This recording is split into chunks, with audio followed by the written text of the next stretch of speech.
Hello everyone. आज मैं एक और कंफ्यूजिंग टॉपिक आप लोगों के सामने लेके आई हूँ जिसे यूज़ करने में लोग बहुत कंफ्यूज रहते हैं। तो आज मैं उस कंफ्यूजन को दूर करूँगी जो है मॉडल वर्ब्स। मैं आपको बताऊंगी कि मॉडल वर्ब्स क्या होते हैं, कैसे यूज़ किए जाते हैं और कब यूज़ किए जाते हैं।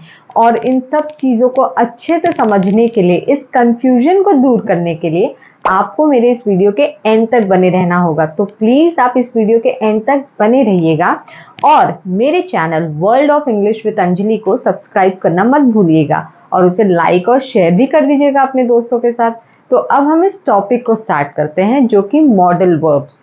मैंने अपने वर्ब्स के टॉपिक में मैंने इसके बारे में इंट्रोडक्शन ऑलरेडी दे दिया था कि मॉडल वर्ब्स होता क्या है, लेकिन इसकी एक डिटेल स्टडी बहुत इंपॉर्टेंट होती है। एक्चुअली क्या होता है कि मॉडल वर्ब्स हमारे सिचुएशन के हिसाब से यूज किए जाते हैं। तो वहाँ पे बहुत लोग कंफ्यूज हो जाते हैं कि कब हमें किस मॉडल को यूज करना चाहिए। तो यही कंफ्यूजन आज मुझे आप लोगों की दूर करनी है। तो जैसा मैंने कहा कि मैंने इसका इंट्रोडक्शन ऑलरेडी दे दिया है, लेकिन मैं फिर आपको बता रही हूँ कि मॉडल वर्ब्स का ही पार्ट होता है जिसे हम हेल्पिंग वर्ब भी कहते हैं। अब हेल्पिंग वर्ब देखा जाए तो दो टाइप के होते हैं जो मैंने आपको टेंस में भी पढ़ाया है, जिसमें हमारे is, am, are, was, were, will, shall, do, does, did, has, have, had, ये सारे हमारे हेल्पिंग वर्ब भी, ये भी एक हेल्पिंग वर्ब होते हैं, लेकिन ये हमारे टेंस के लिए यूज किए जाते हैं। और ये एक और हेल्पिंग वर्ब है जिन्हें हम मॉडल वर्ब्स कहते हैं, या फिर आप इसे मॉडल ऑक्सिलरी वर्ब्स भी कह सकते हैं। तो आइए आज हम स्टार्ट करते हैं अपने मॉडल वर्ब्स को। मैंने देखिए ऑलरेडी यहाँ पे कुछ नहीं, इनफैक्ट सारे ही मॉडल वर्ब्स लिख दिए हैं। यही सारे मॉडल वर्ब्स हैं जो हम सिचुएशन के अकॉर्डिंग यूज करते हैं। Can, could, may, might, shall, should, will, would, ought to, ये सारे हमारे मॉडल्स होते हैं।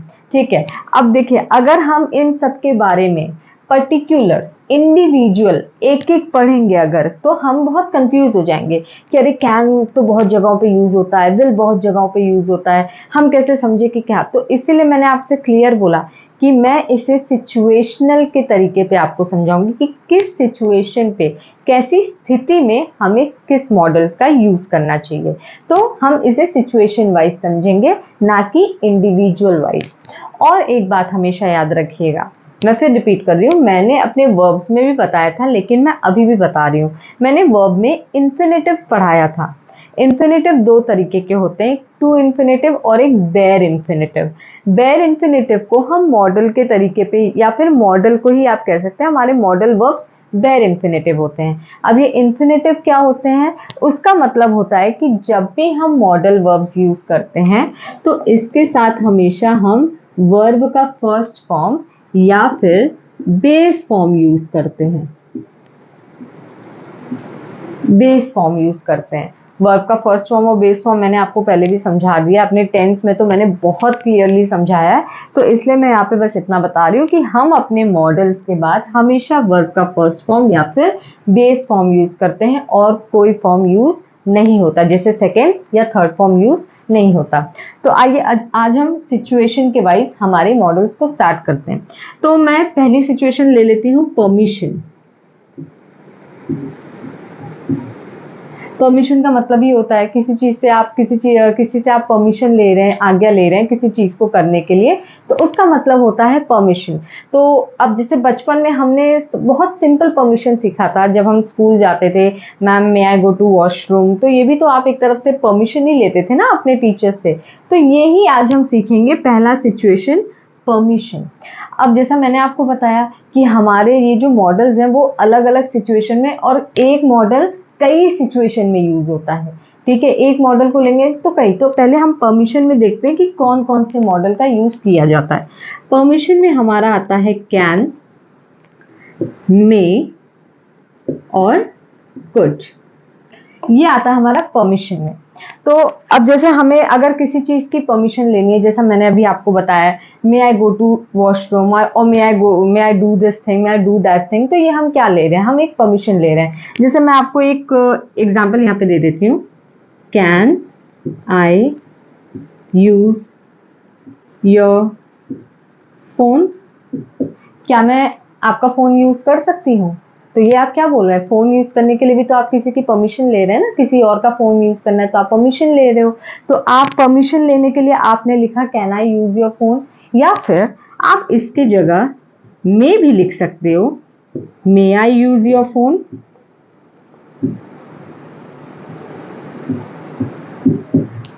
और आप इसके जगह कुड भी लिख सकते हो, could I use your phone. अब आप देखिए इस एक ही सेंटेंस में मैंने इन तीनों मॉडल्स का यूज कर लिया, कैन, मे, कुड, और ये तीनों ही हमारे परमिशन बता रहे हैं। लेकिन अब हम ये चीज कैसे समझे कि हमें कब कैन यूज करना है, कब मे यूज करना है और कब कुड यूज करना है। तो जैसे मैं आपको बताती हूँ, हम कैन को ना इनफॉर्मल वे में यूज करते हैं। अब इनफॉर्मल वे क्या होता है वो मैं आपको बताती हूँ। इनफॉर्मल वे जैसे आप परमिशन अपने फैमिली मेंबर से लेते हो, या फिर आप कह सकते हो जब आप परमिशन अपने छोटे से लेते हो, किसी भी छोटे मेंबर से लेते हो अपने घर के, तो आप इनफॉर्मल वे यूज करते हो। क्या मैं तुम्हारा फोन यूज कर सकती हूँ, can I use your phone. तो हम कहते हैं ना कि हम जब अपने छोटों से बात करते हैं तो हम बहुत ज्यादा पोलाइट नहीं रहते, बहुत मतलब हम एकदम फर्म रहते हैं कि अरे अच्छा ठीक है, क्या मैं तुम्हारा फोन यूज कर सकती हूँ। तो ये होता है एक इनफॉर्मल परमिशन लेना, जो कि हम अपने छोटों से लेते हैं। और जब हम मे और कुड का यूज करते हैं, तो मे और कुड के लिए हम पोलाइट वर्ड्स मीन्स एक अपना जो जेस्चर रखते हैं, जो बोलने का तरीका होता है वो ज्यादा पोलाइट होता है, थोड़े नरम और ज्यादा नरम तरीके से। यानी कि जब हम हमारे बड़ों से परमिशन लेते हैं, can I use your phone और could I use your phone, तो ये होता है डिफरेंस हमारे कैन में, कुड के परमिशन में। यानी कि जब आप पोलाइट वे में, अब जैसे हम ऑफिस में जा रहे हैं तो हम ऑफिस में अपने कलीग से बात करें, या फिर आप ऑफिस में बोलते हो कि क्या आप मेरे घर पे कॉल कर लोगे, मान लीजिए आपके पास फोन नहीं है, तो could you please call at my home. तो ये क्या है, आप एक पोलाइट वे में परमिशन मांग रहे हो। क्यों? क्योंकि वो आपके या तो कलीग है या तो आपके सीनियर है, अब आपसे छोटे तो है नहीं, तो वो फॉर्मल भी कह सकते हो और मोर पोलाइट भी कह सकते हो। और कैन का यूज हम इम्पोलाइट वे में भी करते हैं, अपने छोटों के लिए यूज करते हैं, can I use your phone. तो ये डिफरेंस होता है इन तीनों में। अब देखिए, ये तो होता है परमिशन मांगना, ठीक है। अब जब सामने वाला आपके परमिशन को ग्रांट करता है, मींस एक्सेप्ट करता है या रिजेक्ट करता है, ये तो सामने वाले पे डिपेंड करता है। तो अगर सामने वाले आपके परमिशन को एक्सेप्ट करता है तो वो सामने वाला कह सकता है yes you can use my phone. ये तो हो गया परमिशन को एक्सेप्ट करना, ठीक है। और मान लीजिए अगर उसने रिजेक्ट कर दिया, भाई उसको नहीं देने का मन है अपना फोन, उसने रिजेक्ट कर दिया आपके परमिशन को, तो उसके लिए वो कैसे बोलेगा, you can't use my phone, you can't use my phone. अब देखिए मैंने आपको ये क्या बताया, ये जो कांट लिखा, ठीक है, ये नॉट मैंने आपको पहले भी बताया अपने वीडियोस में, मैं फिर बता रही हूँ। नॉट का मतलब ही होता है नेगेटिव, यानी कि किसी चीज को ना बोलना। तो जब आप किसी चीज को ना बोल रहे हो तो अब इसमें अब आपको इन्हीं मॉडल से उसको नेगेटिव बनाना है, तो आप कैन नॉट भी लिख सकते हो, या फिर आप इसका छोटा करके एब्रीविएशन में can't, contraction, sorry not abbreviation, contraction में आप इसे कांट भी लिख सकते हो। लेकिन जब आप रिजेक्ट करते हो किसी चीज को, किसी भी परमिशन को, तो आप सिर्फ दो मॉडल्स का यूज करते हो, you can't use my phone, you may not use my phone.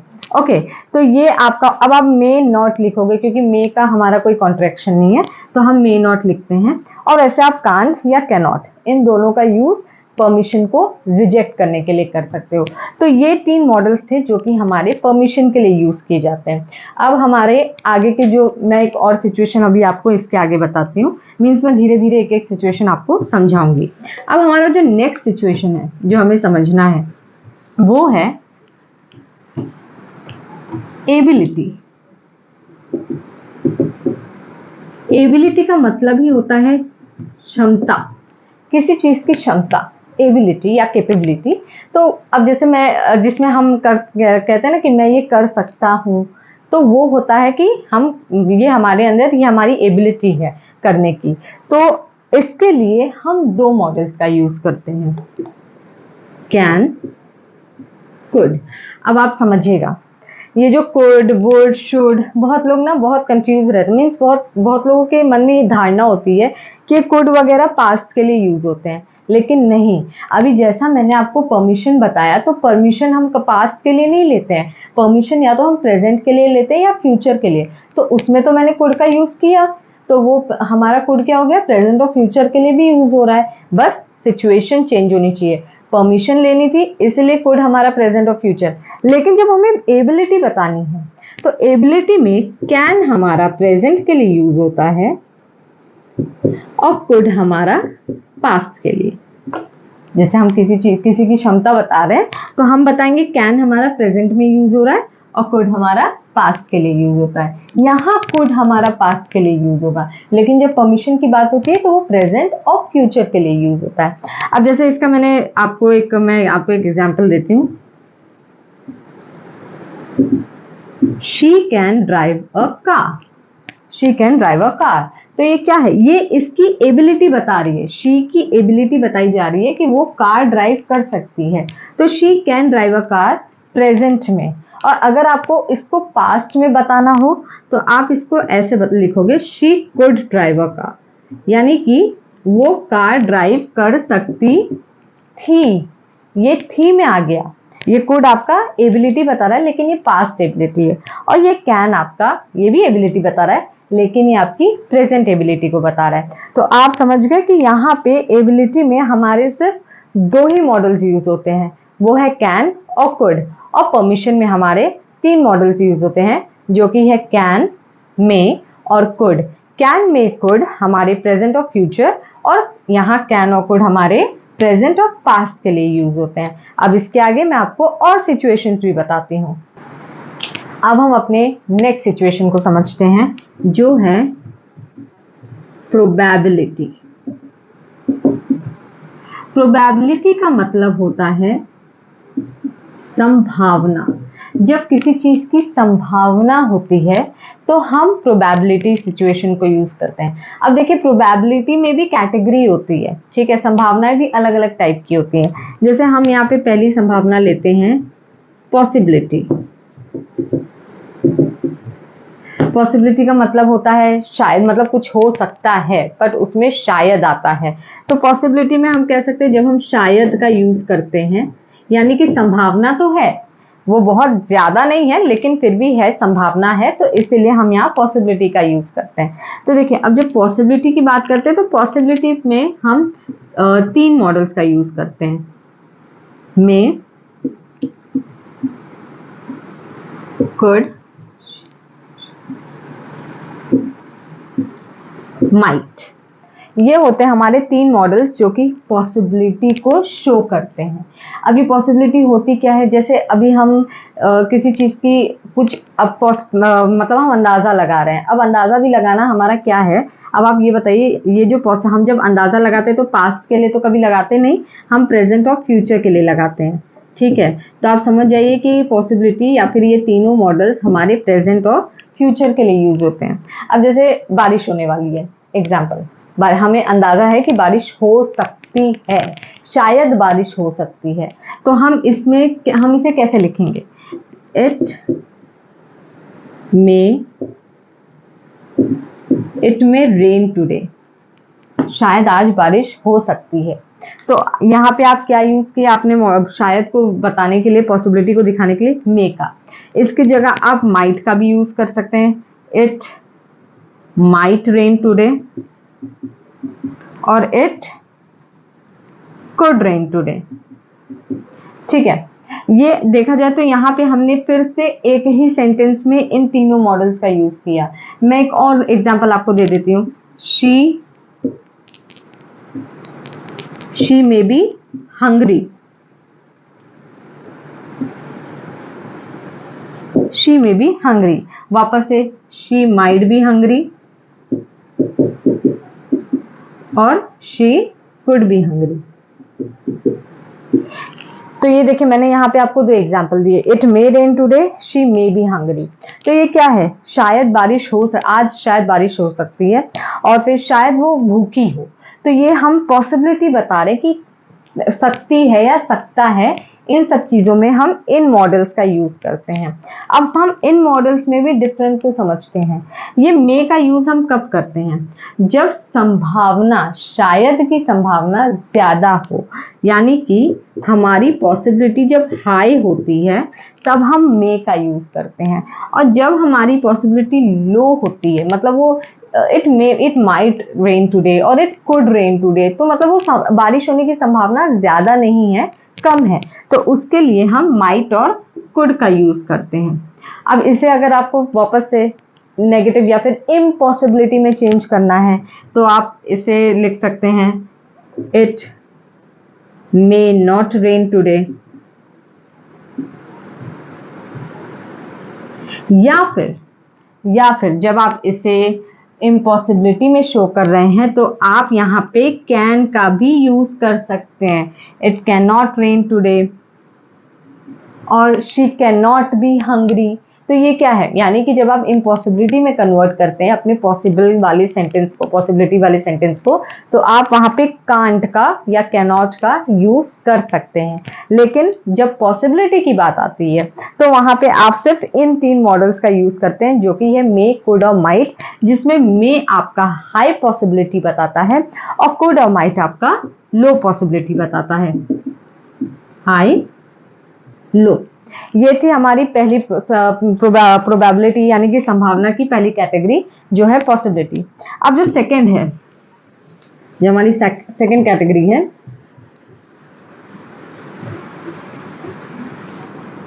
वो है सर्टेनिटी। सर्टेनिटी मतलब जिसे हम हिंदी में कहते हैं चाहिए। जब हम किसी चीज को सर्टेनिटी, यानी वहां पे संभावना भी होती है, हमें थोड़ा सा अपना वो संभावना को थोड़े स्ट्रॉन्ग मैनर में शो करना है, तो वहां पे हम सर्टेनिटी में हम मॉडल्स का यूज करते हैं मस्ट और शुड। ये हमारे 2 मॉडल्स हैं जो कि हमारे सर्टेनिटी को शो करते हैं या फिर सर्टेनिटी के लिए यूज होते हैं।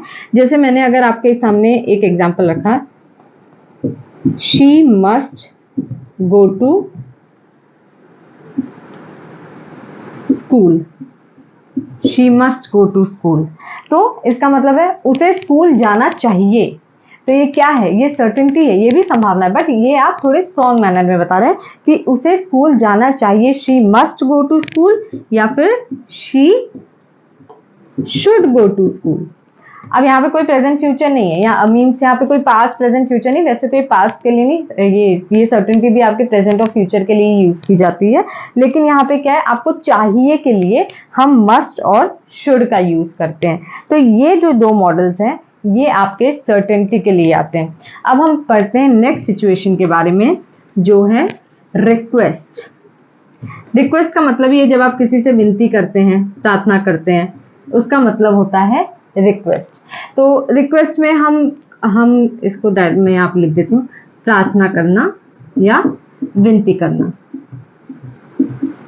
ये है हमारे रिक्वेस्ट। अब रिक्वेस्ट के सिचुएशन को शो करने के लिए हमारे पास 4 मॉडल्स हैं।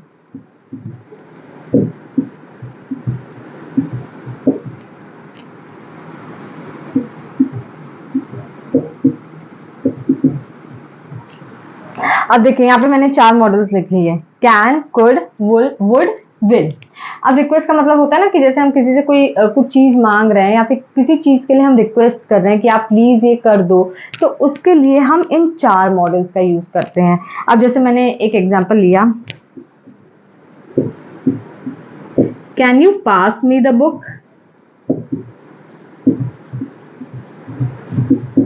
मीन्स एक तरफ से आप रिक्वेस्ट ही करोगे ना, आपके बगल में कोई बैठा है तो आप बोलोगे can you pass me the book, तो ये क्या है, आप रिक्वेस्ट कर रहे हो कि आप बुक को पास करो। लेकिन अब ये कैन, कुड, वुड, विल हम कैसे यूज करेंगे?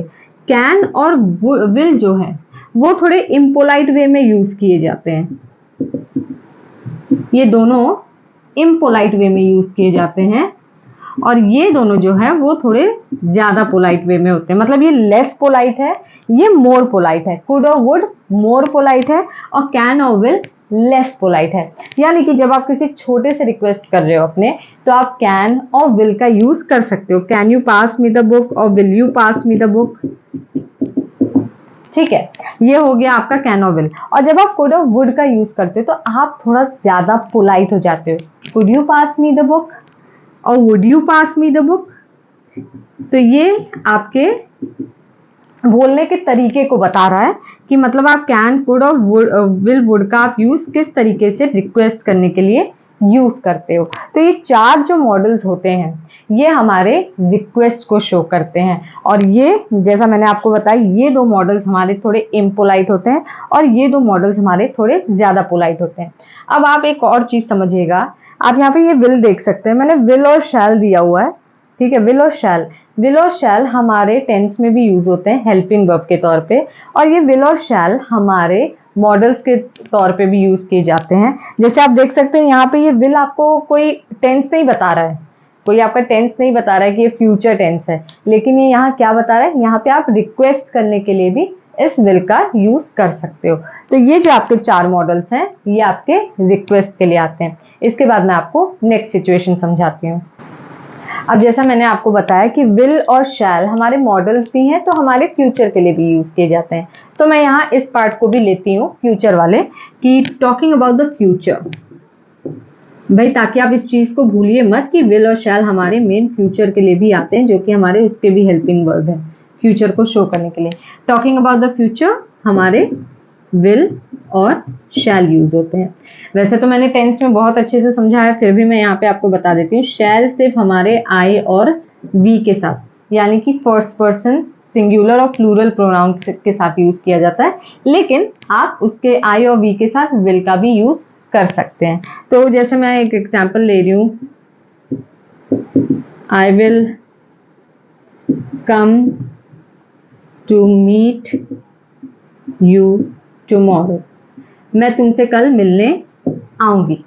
और I shall come to meet you tomorrow, तो ये आप क्या बता रहे हैं, ये आप नॉर्मली अपने फ्यूचर के बारे में बता रहे हैं कि आप फ्यूचर में ये काम करने वाले हैं। तो इसमें आप विल और शैल दोनों का यूज कर सकते हैं। तो इसमें बहुत ज्यादा कुछ एक्सटेंड करने के लिए या इलेबोरेट करने के लिए नहीं है। और अगर आपको फिर भी चाहिए इसका इलेबोरेशन तो आप मेरे टेंस में जाके पढ़ लीजिएगा, मैंने बहुत अच्छे से एक्सप्लेन किया। अब नेक्स्ट सिचुएशन जो हमारा होता है वो है ऑफर।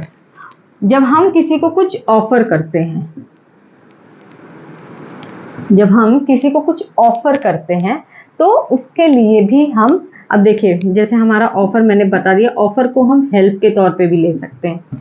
ठीक है, तो अब जैसे हमें ऑफर करना है उसके लिए हम किसका यूज करेंगे, शैल और can.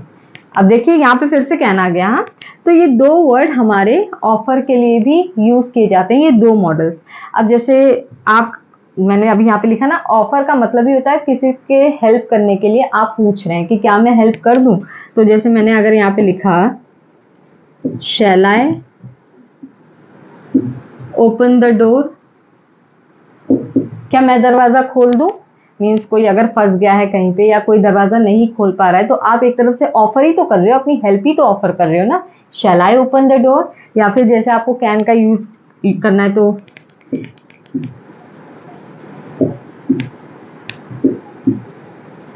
Can I lend you some money, यानी कि मतलब अगर किसी के पास पैसे नहीं है, कोई बहुत जरूरतमंद है और आप उसकी हेल्प करना चाहते हो, उसको ऑफर करना चाहते हो, तो आप पूछ सकते हो ना, can I lend you some money, क्या मैं तुम्हें कुछ पैसे दे दूं। Shall I open the door for you और shall I open the door, क्या मैं तुम्हें कुछ क्या मैं आपके लिए दरवाजा खोल दूं या मैं तुम्हारे लिए दरवाजा खोल दूं। ये इसका मतलब होता है ऑफर करना, यानी कि किसी की हेल्प करना, जिसमें हम इन दो मॉडल्स का यूज करते हैं, शैल और कैन। अब हमारा जो नेक्स्ट सिचुएशन है वो है इनविटेशन, यानी कि किसी को निमंत्रण देना या आमंत्रण करना, निमंत्रित करना या आमंत्रित करना, उसमें हम इनविटेशन का यूज करते हैं। अब इनविटेशन के लिए हम किस मॉडल का यूज करते हैं, वो है वुड। अब आप देखिए मैंने धीरे धीरे सारे मॉडल्स को कवर कर लिया है सिवाय ऑट टू के। ऑट टू के बारे में भी मैं आपको बताऊंगी, पहले हम इसका मतलब समझ लेते हैं। जब आप किसी को किसी चीज के लिए इनवाइट करते हो तो उसे हम वुड मॉडल से हम उस सेंटेंस को फ्रेम करते हैं। जैसे would you like to join me for lunch, यानी कि क्या तुम लंच में मेरे पास मीन्स मेरे साथ लंच कर सकते हो, तो ये आप क्या कर रहे हो, लंच के लिए इनवाइट कर रहे हो। या फिर आप ये कह लो, would you like to have a cup of tea और कॉफी, कुछ भी आप बोल लीजिए, would you like to have a cup of tea और कॉफी। तो ये यहाँ पे आप चाय के लिए इनवाइट कर रहे हो। तो ये क्या है, ये आप इनविटेशन के लिए हमारे इस मॉडल को यूज करते हो जो कि है वुड। फिलहाल इनविटेशन के लिए बस इसी एक मॉडल का यूज किया जा रहा है जहां पे हम किसी को किसी चीज के लिए इनवाइट करते हैं। तो ये हमारा ये मॉडल हो गया। अब हमारा जो एक और सिचुएशन है जो मैं अभी आपको बताती हूँ वो है सजेशंस एंड ऑब्लिगेशंस। अब देखिए, सजेशंस का मतलब होता है सलाह। सलाह के लिए हम सजेशंस का भी यूज करते हैं और एडवाइस मीन्स सलाह को हम सजेशन भी बोलते हैं, एडवाइस भी बोलते हैं। तो आप ऐसे समझ जाइए, ये है सलाह। और ऑब्लिगेशंस का मतलब होता है कर्तव्य। Sorry for this Hindi, but still कर्तव्य। ये हमारे दो सिचुएशन हैं। अब इन दोनों सिचुएशन में हम कौन से मॉडल्स का यूज करते हैं? हमारा वो होता है शुड, मस्ट, और हमारा लास्ट मॉडल जो अभी तक कहीं यूज नहीं हुआ वो ऑट टू में यूज होता है। मैं आपको बताऊंगी कि ऑट टू हमारा कहाँ यूज किया जाता है। ऑट टू को हम वैसे इस ऑट टू को हम सेमी मॉडल वर्ब कहते हैं। सेमी मॉडल वर्ब इसलिए कहा जाता है क्योंकि इसमें ऑट के साथ टू यूज किया गया है और ये ऑट टू हमारा कहीं कहीं मेन वर्ब की तरह भी काम करता है और यहाँ मॉडल की तरह काम कर रहा है, तो इसलिए ये सेमी मॉडल वर्ब है। अब ये शुड, मस्ट, ऑट टू, ये ऑट टू हमारा कर्तव्य ज्यादातर हमारे ऑब्लिगेशंस के लिए यूज किया जाता है। अब जैसे मैंने बताया कि यहाँ हमारे सलाह की बात करनी है, तो इसके लिए जैसे मैंने एक सेंटेंस ले लिया,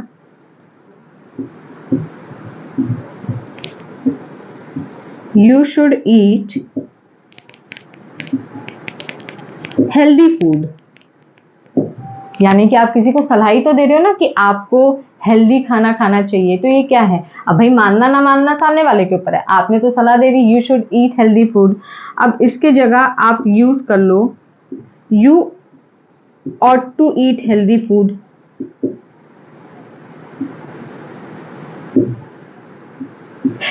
मैंने ये ought to इसलिए यूज किया कि मैं आपको ये बता सकूं कि जब हम सलाह की बात कर रहे हैं तो हम शुड की जगह ought to का भी यूज कर सकते हैं और ought to को हम कर्तव्य के लिए भी यूज कर सकते हैं। जैसे मैं एक और सेंटेंस ले लेती हूँ,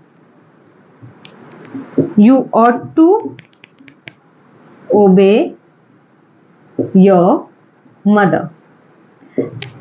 तुम्हें अपने मम्मी की आज्ञा माननी चाहिए। तो ये आज्ञा मानना क्या है, एक तरफ से हमारा नैतिक कर्तव्य है ना कि हमें अपने मम्मी की आज्ञा माननी चाहिए, हमें अपनी माँ की आज्ञा माननी चाहिए। तो you ought to obey your mother. तो ये है हमारे सजेशंस एंड ऑब्लिगेशंस वाले मॉडल्स। लेकिन जब हम मस्ट की बात करते हैं, you must obey your mother,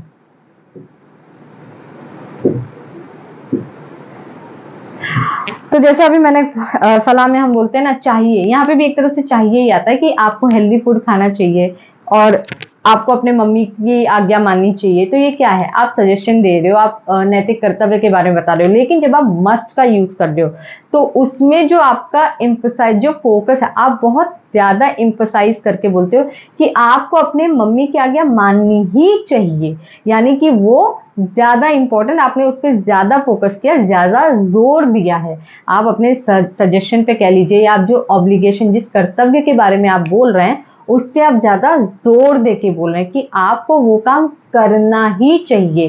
तो इसके लिए हम इस मस्ट का यूज करते हैं जब हम अपने सलाह को या फिर हमारे कर्तव्य के बारे में बता रहे हैं और उसे हम जोर देके बता रहे हैं कि आप ये काम करिए, करना ही चाहिए आपको। तो उसके लिए हम मस्ट का, अब जैसे मैंने यहाँ पे लिख दिया you should eat healthy food, आपको हेल्दी फूड खाना चाहिए, तो ये एक नॉर्मल सलाह है। बट अगर मैं आपको बोलूँ you must eat healthy food, तो इसका मतलब यहाँ मैंने अपने सलाह पे बहुत जोर दिया है कि मतलब प्रेशर दिया है, एम्फसाइज किया है कि आपको हेल्दी खाना ही खाना चाहिए।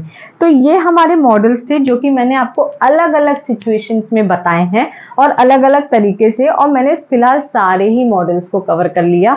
और आप देख सकते हैं इन सारे मॉडल्स के बाद मैंने जो हमारे मेन वर्ब यूज हुए हैं वो फर्स्ट फॉर्म में यूज हुए हैं, जो कि मैंने यहाँ पे लिखा हुआ है। लेकिन ध्यान दीजिएगा, ये फर्स्ट फॉर्म तभी आएगा जब ये मॉडल के बाद आए। अगर इस मॉडल के बाद आप कोई भी दूसरा वर्ब या हेल्पिंग वर्ब, वर्ब नहीं कह सकते, हेल्पिंग वर्ब, आप कोई दूसरा हेल्पिंग वर्ब यूज करते हो, तब यहाँ आप इस वर्ब के फॉर्म को चेंज कर देते हो। अब वो दूसरा हेल्पिंग वर्ब क्या हो सकता है, मैं आपको एक एग्जांपल दे देती हूँ। जैसे मैं यहाँ पे किसी सिचुएशन के बारे में नहीं बता रही, मैं नॉर्मल एक एग्जांपल दे रही हूँ कि अगर आपने एक और हेल्पिंग वर्ब यूज किया,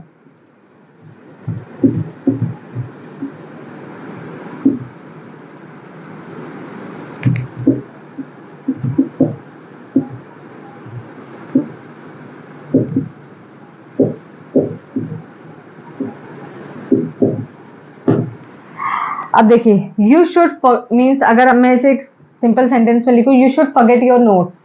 ओके, आप अपने नोट्स भूल जाओ, आपको अपने नोट्स भूल जाने चाहिए। ठीक है, तो ये आपका नॉर्मल सेंटेंस हो गया। मैं उसको भी यहाँ पे लिख देती हूँ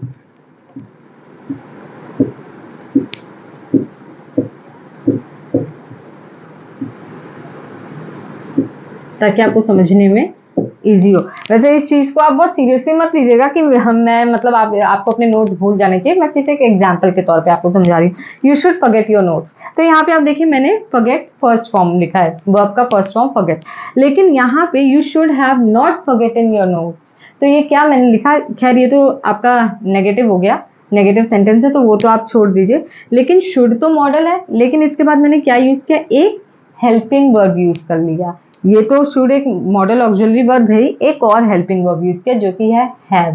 तो हैव यूज करने के बाद मैंने जो मेन वर्ब यूज किया वो थर्ड फॉर्म में यूज किया। तो मैं आपको सिंपल से बस इतना समझाना चाह रही हूँ कि जब आप मॉडल्स के बाद अगर कोई और हेल्पिंग वर्ब यूज करते हैं तब आपके वर्ब का, मेन वर्ब का फॉर्म चेंज हो सकता है। लेकिन जब आप अपने मॉडल्स के बाद कोई भी हेल्पिंग वर्ब यूज नहीं करते, और मतलब सिंपल वे में देखा जाए तो हम नहीं यूज करते हैं जल्दी, तो हमारा जो मेन वर्ब है वो फर्स्ट फॉर्म में होता है। तो आप देख लीजिए मैंने यहाँ पे आपको सारे मॉडल्स अच्छे तरीके से समझा दिए, आपके इस कंफ्यूजन को काफी हद तक दूर कर दिया। लेकिन अगर आप फिर भी कंफ्यूज हैं कहीं भी किसी भी मॉडल्स में, तो आप मेरे कमेंट बॉक्स में जरूर लिख के बताइएगा, मैं आपके उस कंफ्यूजन को भी दूर कर दूंगी। और फिर अब आप मेरे अगले वीडियो का वेट जरूर करिएगा। तब तक के लिए थैंक यू, जय।